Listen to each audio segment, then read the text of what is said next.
වර්තමානයේදී අපිට තියෙන busy life style එකත් එක්ක අපේ රූපය ගැන හිතන්න තියෙන කාලය හරිම අඩුයි.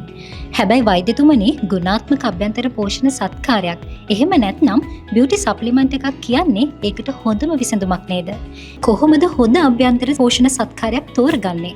පෝෂණ සත්කාරයක් අපිට තෝරගන්න වෙලා තියෙන විශේෂයෙන්ම අපේ ආතතිය, ඒ වගේම අපේ තියෙන කාර්යබහුලකම, ඒ වගේම නියමිත පෝෂණයක් අප නොලැබීම නිසා අපි අද දකිනවා අපි සමාජයේ ගොඩක් දෙනෙක් අතර අකලට වයසට යාම සහ විශේෂයෙන්ම අවපැහැ ගැනීම සහ සමාජයේ රූපය සම්බන්ධිත නිරෝධතා ඇති වීම. ඒ නිසා අද දවසේ තරුණ මහලු ඒ වගේම කාන්තා පිරිමි සියලු දෙනෙක්ම අභ්‍යන්තර පෝෂණ සත්කාරයක් ගැනීම ඉතා වැදගත් කාරණාවක් වෙනවා. කොහොමද අපි නිවැරදි පෝෂණ සත්කාරයක් තෝරගන්නේ කියන එක බලද්දී අපි ගොඩාක් වෙලාවට වෙළඳ පොළට ගියාම අසරණ වෙනවා. ඒ නිසා අපි නිෂ්පාදනය තෝරගatti මෙතන වැදගත්ම දේ වෙන්නේ මෙහි තියෙන අන්තර්ගතය. මෙහි තියෙන අන්තර්ගත විශේෂයෙන්ම බලාපොරොත්තු වෙන ඔබේ සම සම්බන්ධ, ඔබේ නියපොතු සම්බන්ධ, ඔබේ හිතකේ සම්බන්ධ වන ඒ තිබෙන අන්තර්ගතයන් ඒ නිෂ්පාදනයේ තිබෙනවාද කියන කාරණාව.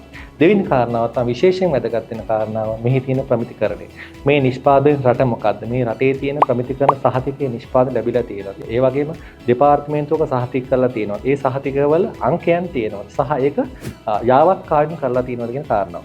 තුන්වෙනි කාරණාව තමයි මෙහි තියෙන ගුණාත්මක භාවය. එහෙම නැත්නම් ප්‍රතිඵලදායක බව. ඊටාම අඩු මුලට තියෙන එහෙම නැත්නම් ප්‍රමිතියෙන් අවව තියෙන නිෂ්පාදන අරගෙන කෙටි කාලින ප්‍රතිඵල බලාපොරොත්තු ගොඩාක් අසරණ වෙලා තියෙනවා. ඒ නිසා මම හිතන්නේ මෙහි තියෙන ගුණාත්මක භාවය, ප්‍රතිඵලදායක භාවය සහ විශේෂයෙන් කාලාන්තරයක් තිස්සේ වෙළඳ පොලේ තිබීම තුළින් අපි ලබාගත් විශ්වාසය කියන ගොඩක් සැලකිලිමත් කාරණාවක් වෙනවා. අවසාන වශයෙන් අපි වෛද්‍ය විද්‍යාත්මක පැත්තෙන් බලද්දී මේ නිෂ්පාදනය අපි ලබාගෙන ශරීරයේ අභ්‍යන්තරයට ඒ නිසා කෙටි කාලීන සහ දිගු කාලීන අතුරු ප්‍රතිඵල රහිත වීම කියන එක නිෂ්පාදනයෙන් තෝරාගatti ගොඩාක් සැලකිලිමත් වෙන්න කාරණා වෙනවා.